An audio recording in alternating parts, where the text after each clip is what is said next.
বাবু, কোথায় যাবেন? আমি রাজবাড়ির দিকে যাচ্ছি। যাবেন তো উঠে পড়ুন। ওই মুহূর্তে মনে পড়ল নকুর মাহাতোর কথা।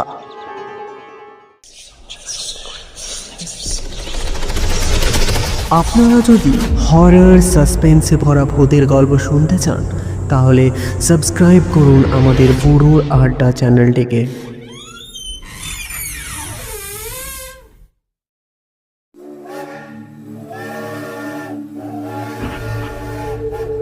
যে ট্রেন ধুলামগড়ে পৌঁছানোর কথা রাত 8টায় তা পৌঁছালো রাত প্রায় 12টায়। খড়গপুর থেকে নির্দিষ্ট সময়ে ছেড়েছিল ট্রেনটি, কিন্তু ঝাড়গ্রাম স্টেশনের মুখে সিগন্যাল না পাওয়ার জন্য 2.5 ঘন্টা দাঁড়িয়ে রইল ট্রেনটি। ধুলামগড় স্টেশনে যখন ট্রেন এসে দাঁড়ালো তখন 12টা বাজতে 7 মিনিট বাকি। এই এলাকা জঙ্গল এলাকা, সন্ত্রাসবাদী কার্যকলাপের জন্য প্রায় 1 বছর এই লাইনে রাতে ট্রেন চলাচল করতো না, এখন করছে। স্টেশনে নামলাম, শুনশান প্ল্যাটফর্ম। জন চারেক যাত্রী নামলো ঠিকই, কাউকে দেখলাম না। ইতো উতো তাকাই, কোথাও কেউ নেই, এমনকি চায়ের দোকানও পর্যন্ত বন্ধ। কি করব ভাবছি এত রাতে নাইবা রবিদার বাড়িতে গেলাম, রাতটা স্টেশনে কাটিয়ে দিয়ে ভোরবেলা বেরিয়ে যাব। পরক্ষণে মনে হলো রবিদার বাড়ি তো বেশি দূরে নয়, সেবার এসেছিলাম, রিক্সা মিনিট 5 লেগেছিল। বাইরে যদি রিক্সা পাই ভালো, না হলে পায়ে হেঁটেই চলে যাব। হেঁটে গেলে 15-20 মিনিট লাগবে বড়জোর, সঙ্গে তো লটবহর কিছুই নেই, শুধু কাঁধে একটা জ্যাকেট ঝোলা। ভাবলাম চলেই যাই। 12টা বাজলো, 12:30টার মধ্যে পৌঁছে যাব। গরমকালে এটা কোনো ব্যাপারই নয়। স্টেশনের বাইরে এলাম, কোথাও কেউ নেই। বাইরের পথের দুধারে সারি সারি দোকান, কিন্তু বন্ধ। রিক্সা টিক্সা কিছুই নেই। পা বাড়াতে গিয়ে ভাবছি যাব কি যাব না। শেষ পর্যন্ত পা বাড়ালাম, যদিও রাস্তায় আলো জ্বলছে, তবু ব্যাগ থেকে টর্চটা বার করে হাতে নিলাম। মিনিট 4-5 হেঁটে পথের বাঁকে এসে দেখি একটু তফাতে যেন একটা দোকান খোলা, চায়ের দোকান। দোকানের কাছে এলাম হেঁটে, দেখলাম নিবন্ত আঁচে এখনো চায়ের কেটলিতে জল ফুটছে। দোকানদার পেছন ফিরিয়ে দাঁড়িয়ে আছে। ভাই, চা হবে? এদিকে। কথাটা বলতেই ফিরে তাকালেন। ফ্যাকাশে চেহারের মানুষ, মধ্যবয়সী, মাথায় চকচকে টাক, কিন্তু গোফের বাহার আছে। থুতনি প্রায় নেই, বড় দুটো চোখ যেন ঠিকরে বেরিয়ে আসছে। চা খাবেন? লোকটি কিছুটা নির্লিপ্ত ভঙ্গিতে বললেন। চা খান তো, বানাই। লিকার না দুধ? যা খুশি। আচ্ছা, কিছু কি খাবার দাবার পাওয়া যাবে? কিছু কি খাবার দাবার আছে? বড্ড খিদে পেয়েছে। বিস্কুট আর বাজারের লাড্ডু আছে, বসুন আপনি, আগে চা বানাই। জলের কেটলিটা উনুন থেকে নামিয়ে ছোট্ট ডেকচিতে দুধ চাপিয়ে দিয়ে লোকটা আমার মুখের দিকে তাকালেন আর বললেন, অনেকটাই দুধ আছে, কি আর করব, আপনার জন্য আদা মরিচ তেজপাতা দিয়ে দুধের চা বানিয়ে দিচ্ছি, খেলে আপনার মনে থাকবে। আচ্ছা বলছেন তাহলে। লোকটি বেশ যত্ন করে চা তৈরি করলেন। বড় কাঁচের গ্লাসে ভর্তি চা। চায়ের গ্লাসটি আমার দিকে এগিয়ে দিলেন। হাত বাড়িয়ে চাটা নিয়ে নিলাম। চায়ের গ্লাসে চুমুক দিয়ে বললাম, চমৎকার, চাটা চমৎকার হয়েছে। কলকাতার বড় বাজারের শর্মার চা হেরে যাবে। হ্যাঁ, আবার যদি কখনো ধলভূমগড়ে আসি। কথা বলতেই বিশ্রাম লাগলো। চা ছিটকে প্যান্টে এবং জামায় পড়ল। নিজের কাছেই নিজে অপ্রস্তুত হলাম। সামলে নিয়ে বললাম, হ্যাঁ, আচ্ছা, আপনার নাম কি? আমার নাম নকুর মাহাতো। আর আপনার? আমার নাম অপূর্ব হালদার। তা আপনি যাবেন কোথায়? ধলভূমগড়। সে তো বুঝতেই পারছি, ধলবুমগড়ের কোথায়? ওই রাজবাড়ির কাছাকাছি। কোন পাড়ায়? আর কার বাড়ি? রাজমঞ্জের কাছে রবি সামন্তের বাড়ি যাব। মানে ঠিকাদার বাবুর বাড়ি? আমরা মানে এখানকার লোকেরা তাকে ঠিকাদার বাবু বলেই ডাকি। তা উনি কি আপনার আত্মীয় নাকি? তা বলতে পারেন। এই রাতে বাড়িতে কি না গেলে নয়? এখন আপনি যাবেনই বা কি করে? না পাবেন রিক্সা, না পাবেন কোনো কিছু। এখন রাত 12:30 বাজতে চললো। তাই বলছি, নাই বা গেলেন। তারপর এখন কি আর আগের জঙ্গলমহল আছে? তা ঠিক, কিন্তু কিন্তু কিন্তু আবার কি? গরমকাল, আর 3-3.5 ঘন্টা বাদেই রাত শেষ হয়ে যাবে। ভোরের পাখি ডাকবে। সেই বনের পাখির ডাক শুনতে না শুনতেই চলে যাবেন, ফুরফুরে হাওয়ায় একদম। নকুর মা তো বেশ কাব্যরস মিশিয়ে কথা বলতে পারে তো। দেখে তো উল্টোটাই মনে হয়। যাই হোক, চায়ের গ্লাস শেষ চুমুক দিয়ে বললাম, চমৎকার চা পান করলাম। দুধের চা। খিদের তেষ্টা 2 মিটল। বলুন, কত দাম? দাম মানে? নকুর মাহাতো যেন আকাশ থেকে পড়লেন। বললেন, দাম? কিসের দাম? আমার দোকান তো বন্ধ হয়ে গেছে 11:30টায়। বুঝতে পারছি না। এখন 1:45 বাজতে চলল। আপনার খোলা দোকানেই তো বসে আছি। আরে অপূর্ব ভাই, এখন তো এটা আমার ঘর। সবে শোবার তরজোর করছি, আপনি তো এলেন। নয়তো দোকানের জল ফুটিয়ে বন্ধ করে দিচ্ছিলাম 1.5 ঘন্টা আগেই। এবার বুঝেছেন তো? কিন্তু দামটা নিয়েই পারতেন। না, পারতাম না। নকুরবাবু হঠাৎ যেন একটু ক্ষেপে গেলেন আর বললেন, কি পারতাম কি পারতাম না তা কি আমি বুঝি না? আর কথা না বাড়িয়ে ঝোলা কাঁধে উঠে দাঁড়ালাম। আমি কিছু বলার আগেই নকুরবাবু বললেন, যাবেনই যখন, তখন আমার কয়েকটা কথা শুনে যান। আচ্ছা, বলুন। বসুন, বলছি। নকুরবাবু তাকে হাত বুলিয়ে বললেন, আপনাকে এখন পায়ে হেঁটেই যেতে হবে। একটা অনুরোধ করছি, পিছন দিকে যদি কোনো রিক্সা আসে আর রিক্সাওয়ালা যদি আপনাকে ডাকে, আর হ্যাঁ, আরও একটা কথা, সে রিক্সায় যদি কোনো একজন সাওয়ারি থাকে না, আপনি সে রিক্সায় উঠবেন না, কোনো মতেই উঠবেন না। মনে রাখবেন কিন্তু, কোনো মতেই সে রিক্সায় উঠবেন না আপনি। কেন? সব কিছুর উত্তর হয় না অপূর্ব বাবু, আমার কথাটা মনে রাখবেন। আর কিছু বলবেন?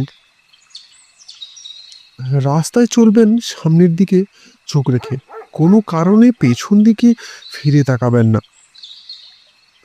যান, আর দেরি করবেন না। আশা করি ভালোই ভালোই পৌঁছে যাবেন।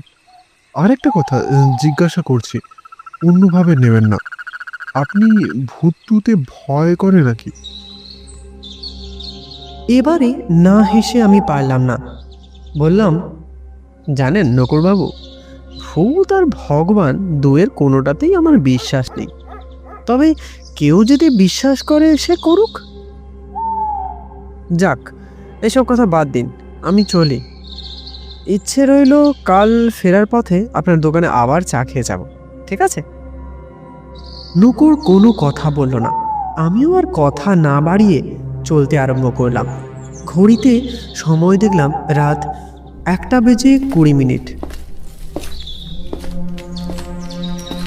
পায়ে পায়ে চলছি, টর্চ হাতে, তবে জ্বালাতে হচ্ছে না। রাস্তায় আলো আছে, পথ পরিষ্কার দেখা যাচ্ছে।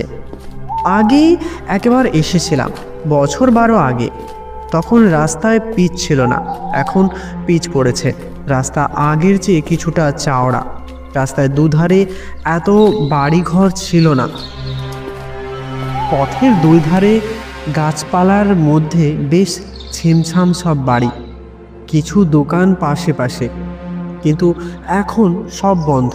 তবে একটা বাড়ির বাইরে আলো জ্বলছে, কিন্তু কোনো বাড়ির জানলা দরজা খোলা নেই। হয়তো বা সন্ত্রাসবাদী হামলার ভয়, কিংবা টহলদারি সেনা বা পুলিশের। এসব এলাকায় সৈন্যবাহিনী, পুলিশ, যৌথ বাহিনী টহল দেয়, যদিও এখনো পর্যন্ত চোখে পড়েনি। সময়ের সঙ্গে সঙ্গে অনেক বদলে গেছে ধুমগড়। এখন একটাই চিন্তা, রবিদের বাড়ি চিনতে পারবো তো? দুটো থাম আছে রবিদের বাড়ির সামনে। একটা থামের গায়ে পাথর লেখা সামন্তবাড়ি, ধলভূমগড়। আরও খানিক পথ এসেছি, জীর্ণ মন্দিরের চোখ পড়ল। সেবারে যখন এখানে আসি, দিন 3 ছিলাম। তার মধ্যে একদিন রবিদার সঙ্গে এই শিব মন্দিরে এসেছিলাম। এই মন্দিরের শিব নাকি অভিমানী। এখানে কোনো বাড়িতেই কেউ এলে যদি গৃহকর্তা বা অন্য কেউ তাকে মন্দিরে না নিয়ে আসে, শিব নাকি দুঃখ পান। এই লোকশ্রুতি সবাই বিশ্বাস করে। মন্দির পেরোতেই কানে এলো রিক্সাওয়ালার টিং টিং শব্দ। বুঝতে পারি রিক্সা এদিকেই আসছে। রিক্সা হঠাৎ করেই দাঁড়িয়ে পড়ল পেছনে।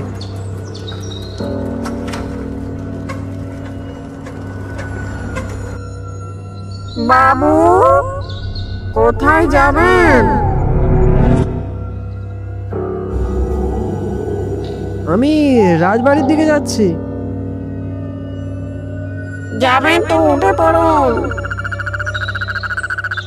ওই মুহূর্তে মনে পড়ল নকুর মাহাতোর কথা।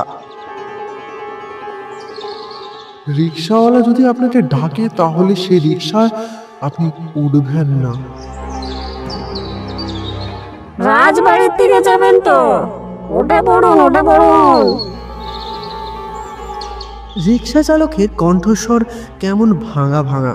দেখলাম লিকলিকে রোগা চেহারায় রিক্সা চালকের রিক্সাটা খালি নয়, একজন সাওয়ারি আছে। এবার আরোহী জিজ্ঞাসা করলেন, আপনি যাবেন কোথায়? রাসমঞ্জের কাছে, সামন্তবাড়ি। উঠেছি, আপনি উঠে পড়ুন, আমিও ওই দিকেই যাচ্ছি। নুকুর মাহাতোর কথা মনের মধ্যে পাক খাচ্ছে। বুঝতে পারছি না কি করব। আরে উঠে পড়ুন, আপনি ভাগ্যবান, এত রাতে রিক্সা পেলেন। উঠে পড়লাম রিকশায়। তাকালাম পাশে বসে থাকা মানুষদের দিকে। এ কি দেখছি? এ তো রক্ত মাংসের মানুষ নয়, এ তো মানুষের কঙ্কাল। বুকটা সঙ্গে সঙ্গে কেঁপে উঠল। তারপর রিক্সা চালকের দিকে তাকাতেই একটা কঙ্কাল রিক্সা চালিয়ে নিয়ে যাচ্ছে। জীবনে কখনো ভূতটুত বিশ্বাস করিনি, এখনো করি না। ভাবছি এটা বোধহয় মনের ভুল। আবার ফিরে তাকাই সাওয়ারির দিকে। না আলো না অন্ধকারে দেখতে পাচ্ছি কঙ্কালটা যেন হাসছে। লাফিয়ে পড়ব ঠিক করলাম, কিন্তু পারলাম না। কঙ্কালটা তার বাঁ হাত দিয়ে জড়িয়ে ধরলো আমাকে আর বলল, আমরা জ্যান্ত মানুষের মনের ভাষা পড়তে পারি। তার মানে কি বলতে চাইছেন? তুমি সহজে কথার মানে বোঝো না? এই নাটা, শুনছিস? রিক্সা চালকের নাম নাটা। নাটা হি করে হাসতে আরম্ভ করলো। কি বিশ্রী হাসি! পাশে বসে থাকা কঙ্কালটা বলল, জানো, তোমার মতো আমি একদিন মাঝরাতে নাটার রিক্সায় উঠেছিলাম। সেদিন তোমার মতো আমিও মানুষ ছিলাম। আমিও ভূত প্রেত বিশ্বাস করতাম না, কিন্তু এখন কথা শেষ করে সাওয়ারিভূত হাসতে আরম্ভ করলো। সাহসে বুক বেঁধে বললাম, তোমরা কি করতে চাও বলো তো? বুঝতে পারছো না, আমরা এই দেশের ভূতের রাজ্য কায়েম করতে চাই। কিলিয়ে যেমন কাঁঠাল পাকায়, তেমন আমরা কিলিয়ে ভূত বানাই। মেজাজ যেন বিগড়ে গেল। কঙ্কাল যেমন আমাকে জাপটে ধরে আছে, আমিও দু হাত দিয়ে কঙ্কালের মাথাটা ধরতে গেলাম, কিন্তু পারলাম না। কোথায় কঙ্কাল? কেউ নেই। রিক্সাটা তখন উড়ে চলার মতো ছুটছে। রিক্সাওয়ালার নামটা জেনে গেছি। বললাম, নাটা ভাই, একটু একটু আস্তে চালাও, একটু আস্তে। নাটার দিক থেকে কোনো সাড়া নেই। রিক্সা আরও বেগে ছুটতে আরম্ভ করলো। আমার মন থেকে সাহস এখনো উবে যায়নি। আমার বিচার বুদ্ধির লোপ পায়নি। ভেবেছি, সত্যি কি আমি রিক্সায় চেপেছিলাম, নাকি ওই একটা ভয়ঙ্কর দুঃস্বপ্ন? হাওয়ার গতিতে রিক্সা ছুটছে। কঙ্কাল দেহি নাটা একবার পেছন ফিরে তাকাচ্ছে। যা হবার হবে, এই ভেবে সজোরে জোড়া পায়ের লাথি মারল কঙ্কালের কোমরে। রিক্সাটা পাক খেয়ে পড়ল রাস্তার ধারে কাঁচা নর্দমার পাশে। ছিটকে পড়লাম আমি। আর ওই মুহূর্তে লোডশেডিং অন্ধকার নেমে এলো। উপুর হয়ে পড়েছি। দুহাত কুনুই চোট লেগেছে। পাশেই ময়লা ফেলার ভার, ওর উপরে পড়লে আর রক্ষে ছিল না। ডান হাতের কুনুইয়ের কাজটা জ্বালা করছে। বাঁ হাত দিলাম কুনুইয়ের কাছে, বুঝতে পারি রক্ত ঝরছে। এরপর উঠে দাঁড়াতে যাব, কিন্তু ঘাড়ের ওপর কার হিমশীতল হাতের চাপ। আমার সর্বাঙ্গে শিরশিরানি দিয়ে উঠল। মনে হচ্ছে সর্বাঙ্গে যেন হিম হয়ে আসছে। মাথা কেমন যেন ঝিমঝিম করছে। দু চোখে যেন অন্ধকার নেমে আসছে। ভাবছি, এখন ভাবতে পারছি বলেই ভাবছি, সত্যি বোধহয় ভূতের পাল্লায় পড়েছি আমিও হয়তো ভূত হয়ে যাব। কেমন যেন ঘরের মধ্যে আছি আমি। শুনতে পাচ্ছি কারা যেন বিশ্রী সুরে হাসছে। এবারে আবার নতুন উপসর্গ। কারা যেন আমার গায়ে বরফের মতো ঠান্ডা হাত দিয়ে কাতুকুতু দিচ্ছে।